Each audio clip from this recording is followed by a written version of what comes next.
Bienvenidos a la última semana de Historia del Arte Barroco. En esta ocasión vamos a estar analizando al estilo de arte que le da nombre a nuestra unidad, el arte barroco.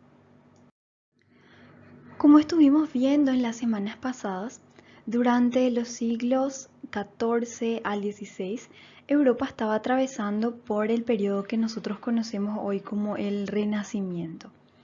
A mediados del siglo XVI tuvo lugar el estilo manierista y ahora vemos en el siglo XVII que aparece el arte barroco. Aquí tenemos una breve línea de tiempo que nos muestra cómo fue evolucionando el arte en este periodo. Recordamos que en el Renacimiento lo que los artistas buscaban era la perfección geométrica y a través de las formas simples demostrar este renacer del pensamiento humanista. Luego, en lo que fue el estilo manierista, se destacaban la perspectiva y la proporción exageradas, así como un énfasis en el movimiento. Ahora, en el barroco, se alejan de estas formas simples del Alto Renacimiento y ya vamos a ver enseguida cuáles son otras características específicas. Pero esténse atentos porque les adelanto que tiene mucho que ver con este énfasis en el movimiento que se dio en el manierismo. Prácticamente el barroco podría llegar a ser como una evolución del manierismo mismo. Como antecedentes del barroco podemos citar la gran división religiosa que tuvo lugar en Europa alrededor del siglo XVI. Ya habíamos mencionado un poco lo que fue la Reforma Protestante y esta fue nada más que la primera de las muchas religiones protestantes que fueron surgiendo en Europa, que cada vez tenían más feligreses. Por ejemplo, la iglesia calvinista, la anglicana y también la ortodoxa. Y otro antecedente importante sería la consolidación de la monarquía absolutista como sistema de gobierno. Tanto monarcas como líderes religiosos ya para el siglo XVII peleaban para ganar o para recuperar la adherencia de sus feligreses, a veces en el campo de batalla literal, a veces utilizando la prensa escrita y otras veces a través del arte. Otro antecedente muy importante sería la revolución científica que se da entre los siglos XVI y XVII. Nuevos conocimientos científicos de muchas áreas fueron cambiando la manera en que las personas entendían el mundo. Algunos filósofos desarrollaron, por ejemplo, el método científico, los astrónomos comprobaron la teoría heliocéntrica, y algo muy interesante fue que Johannes Kepler planteó una nueva teoría del movimiento planetario. Ya vamos a hablar un poco más acerca de esto. Además que Newton, el padre de la física moderna, desarrolló también por este periodo muchas teorías totalmente revolucionarias, por ejemplo, sobre la óptica, la misma ley de la gravitación universal y muchas otras. Entre las luchas de la Iglesia Católica por recuperar el poder es que tuvo lugar el Concilio Ecuménico de Trento entre los años 1545 y 1563. Y este concilio ordenó cambios significativos en lo que fuera la administración y también la disciplina de la Iglesia. De esta manera tratando de eliminar la corrupción que había detonado el ataque de Martín Lutero años antes. Esto lo estoy tratando de manera muy resumida, quizás totalmente inadecuada, pero para nuestros propósitos al estudiar el arte, lo que ustedes necesitan recordar es que el Concilio de Trento sostuvo firmemente o hasta recomendó positivamente el uso de la iconografía religiosa dentro de la religión católica. En cierta medida, a partir de este concilio, el arte se convirtió en un arma para la lucha de la Iglesia en contra del protestantismo, ya que las iglesias de los protestantes eran más bien austeras, sin mucha decoración, incluso muchas veces sin música, y apelaban más bien al intelecto, mientras que las obras de la Iglesia católica apelaban a los sentimientos. Algunas características del barroco son La estética suele ser bastante dinámica y compleja y se representa el movimiento en la mayoría de sus partes. El movimiento es una característica esencial. La escala también es bastante grandiosa, podríamos decir, que tiene un dramatismo teatral y que hay como un enfrentamiento entre la escala humana y la escala monumental. El ornamento se da por composiciones muy elaboradas de líneas entrecruzadas, también formas curvilíneas, y ocurre una fusión interesante entre arquitectura y escultura. El espacio se dispone de manera que envuelve al espectador. Ya habíamos mencionado esta obra en nuestro video de la arquitectura renacentista italiana, la Basílica de San Pedro de Roma. Pero cabe mencionar que durante el periodo barroco, esta fachada que aquí observamos se rediseñó añadiendo la última planta y los elementos decorativos que vemos en el techo. Este tipo de esculturas que realmente se convertirían en algo bastante típico del barroco. Este arquitecto, Carlo Maderna, es uno de los precursores del estilo barroco. Pero el cambio más dramático que tuvo la Basílica de San Pedro fue el diseño de Gian Lorenzo Bernini de la plaza que estamos viendo en esta imagen. Esta plaza también corresponde al periodo barroco. Como vemos, tiene una forma elíptica, ¿sí? No es un círculo perfecto. Así que notamos cómo se alejan de esa búsqueda de las formas puras que existían en el Renacimiento. Ya vamos a hablar un poco más de las elipses enseguida. El diseño, que se asemeja a unos brazos, parece tener la intención de recibir de nuevo a las personas que se habían convertido a religiones protestantes, como dando la bienvenida a los feligreses. Así que está totalmente acorde con la contrarreforma católica que estuvimos mencionando que se dio tras el Concilio de Trento. Pero también esta plaza sirve como un espacio delimitado que es una transición entre el exterior y el interior de la iglesia, que sería el espacio sagrado. Bernini, el arquitecto de esta plaza, también fue el escultor más prominente del periodo barroco. Él realizó obras verdaderamente impresionantes y lastimosamente no tenemos tiempo para analizarlas, pero se las recomiendo fervientemente como tema de investigación personal. Podríamos decir que Bernini fue el nuevo Uomo Universalis del periodo barroco. Otra obra de Bernini muy aclamada es el baldaquino de San Pedro. Es este templete que, como vemos, está compuesto por 4 columnas helicoidales. Este tipo de columnas también se conoce como salomónicas y vemos que están dispuestas en espiral y sostienen una cúpula. Este elemento marca el lugar donde se encuentra la tumba de San Pedro y también sirve, digamos, como un elemento para amortiguar la escala, considerando que la basílica es verdaderamente muy alta. Con este baldaquino se consigue elevar la mirada hacia la cúpula sin dejar un espacio vacío debajo de ella. La iglesia de San Carlos de las Cuatro Fuentes es un ejemplo de arquitectura barroca de pequeño tamaño, pero que no pierde su monumentalidad. A diferencia de Bernini, que usaba materiales bastante costosos, como el bronce en el baldaquino que vimos o el mármol, por ejemplo, Borromini, el arquitecto de este proyecto, trabajaba también para las órdenes mendicantes, como la Orden Trinitaria de las Cuatro Fuentes, que es la que encargó este proyecto. Por eso vemos que en vez de usar el mármol, por ejemplo, se emplea el estuco.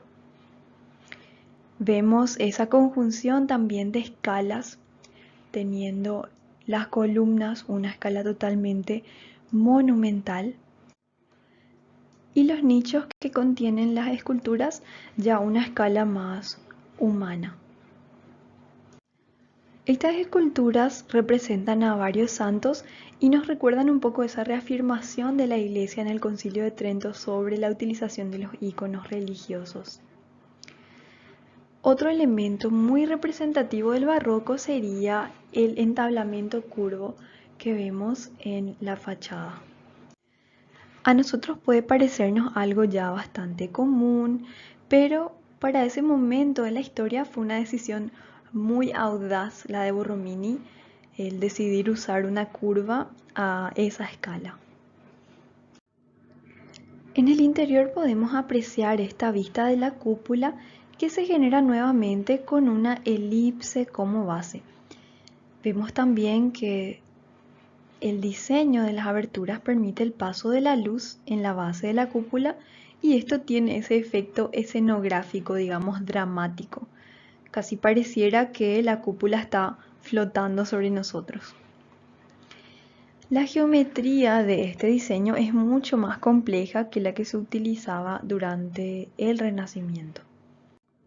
Aquí vemos una aproximación a lo que es la simplificación geométrica de este diseño y vemos que es matemáticamente muy precisa, pero no se basa en esa geometría pura de los griegos como era el caso del Renacimiento, sino que se basa probablemente en el movimiento planetario de Kepler, que ya le mencionamos un poco al principio de la revolución científica, y Kepler proponía que todos los planetas seguían órbitas elípticas y no circulares. De ahí que la elipse se convirtió en una forma muy utilizada en el periodo barroco, porque ahora esta forma, la elipse, representaba a la geometría de la creación divina. En Francia, sobre todo, el estilo barroco se utilizó como una manera de reforzar la idea del poder absoluto concentrado en una persona, ya que para esa época la monarquía francesa era la personificación del poder absolutista. Así que aquí en Francia el barroco era más bien un estilo civil, no tan religioso como fue el caso de Italia que estábamos viendo recién. Un elemento muy importante del diseño urbano en la ciudad barroca serían las plazas, como la que estamos viendo aquí, la Plaza Dauphine de la ciudad de París, ya que articulaban el paso de un espacio a otro. Así que las plazas se concebían como un espacio integrador. Y eso nos hace también recordar la idea de que cada diseño, digamos, representaba a una pequeña parte de un gran sistema. Ya era prácticamente un diseño modular en escalas monumentales. También los palacios fueron una tipología muy utilizada en el barroco francés, ya que como mencionamos se utilizaban para simbolizar el absolutismo. Entre estos palacios, Versalles, que ya estudiamos previamente, se convirtió en la residencia oficial del rey, así que tuvo muchísima importancia durante el periodo barroco. Lo que aquí vemos sería el interior del icónico Salón de los Espejos, que fue diseñado en su totalidad para deslumbrar, ese era su propósito. Fue encargado por el rey Luis XIV, quien podríamos decir que verdaderamente personifica el absolutismo francés, quien también fue llamado el Rey Sol.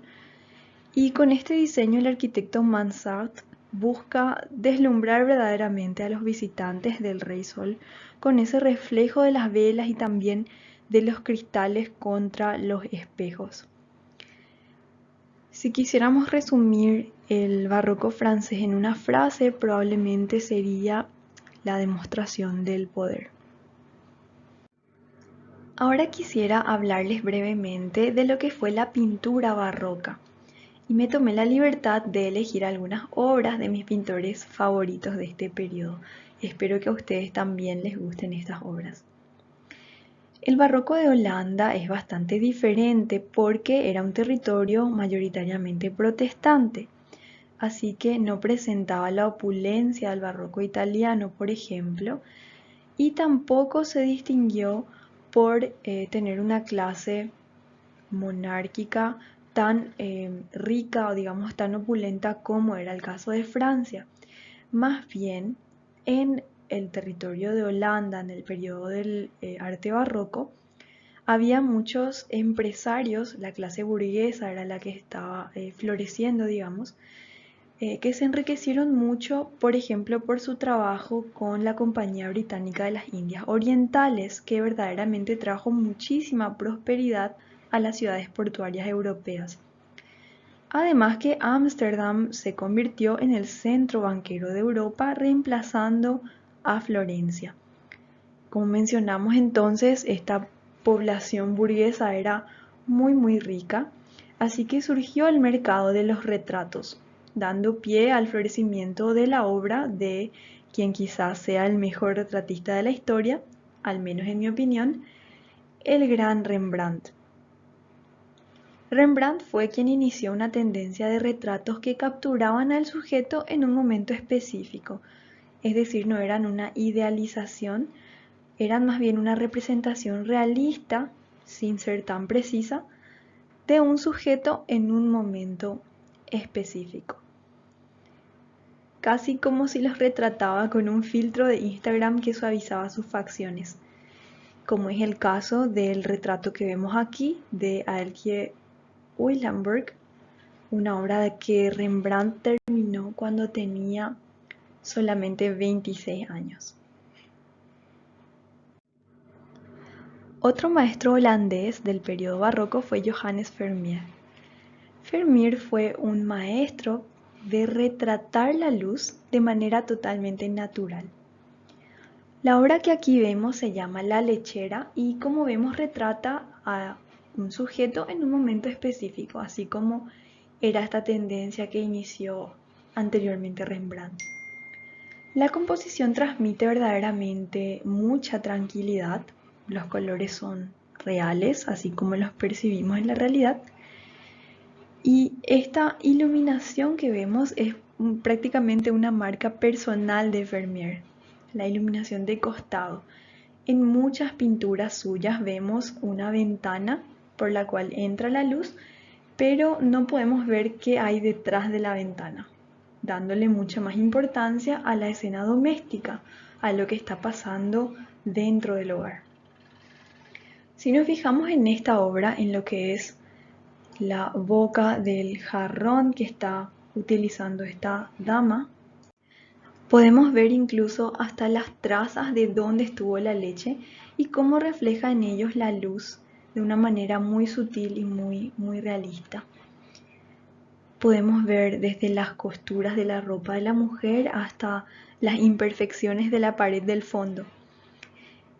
Y la grandiosidad de la que hablamos cuando describimos al barroco en este caso no se da por la escala y tampoco por la escena retratada porque como vemos es algo totalmente cotidiano, muy simple. Más bien esa grandiosidad se da en el nivel de detalles que tiene.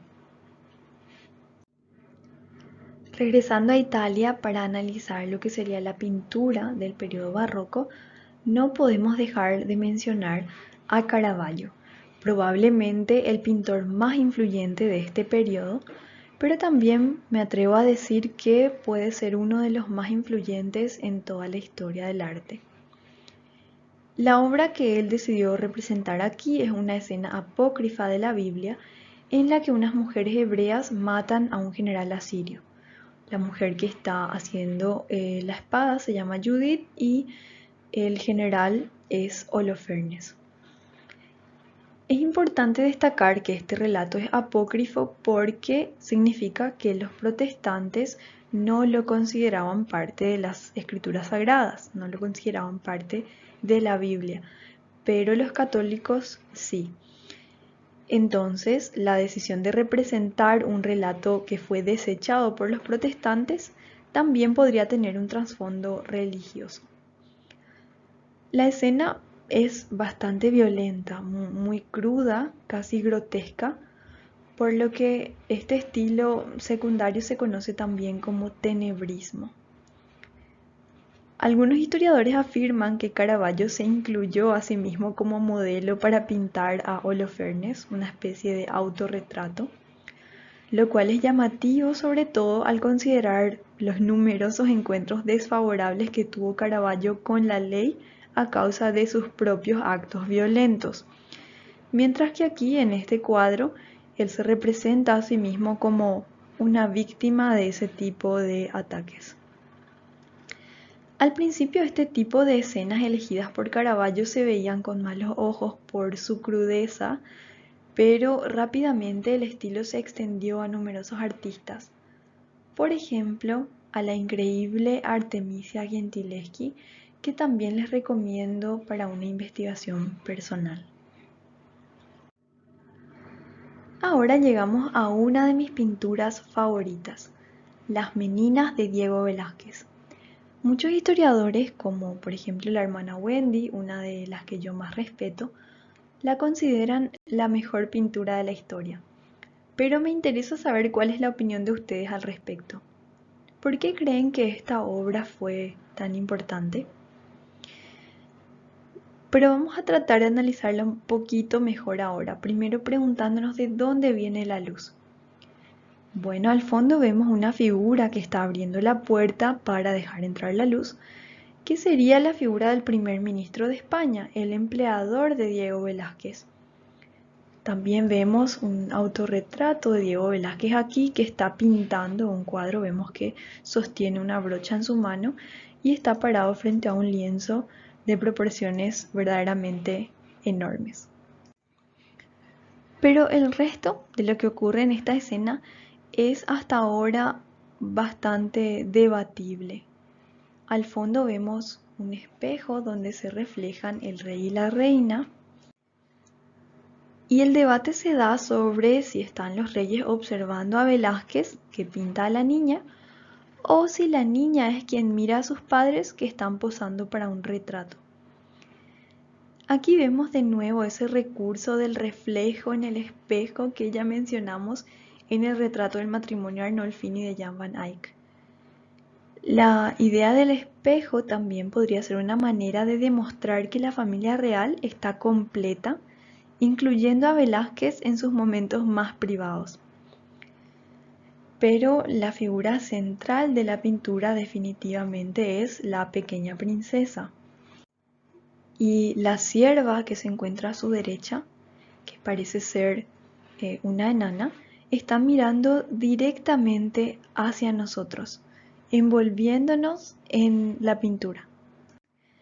Ella podría ser la pieza más emotiva o digamos la pieza que le confiere más emoción a toda la composición. De hecho, toda la pintura parece ser como una conversación de miradas, personas que reaccionan a la mirada de otras. Verdaderamente es una obra impactante.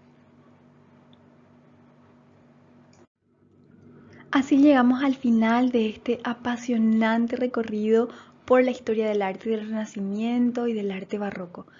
Para mí fue un verdadero placer acompañarlos en este módulo. Espero que volvamos a encontrarnos más adelante. Y ya saben que si tienen alguna consulta pueden contactarme por los medios que ya conocen. Hasta la próxima.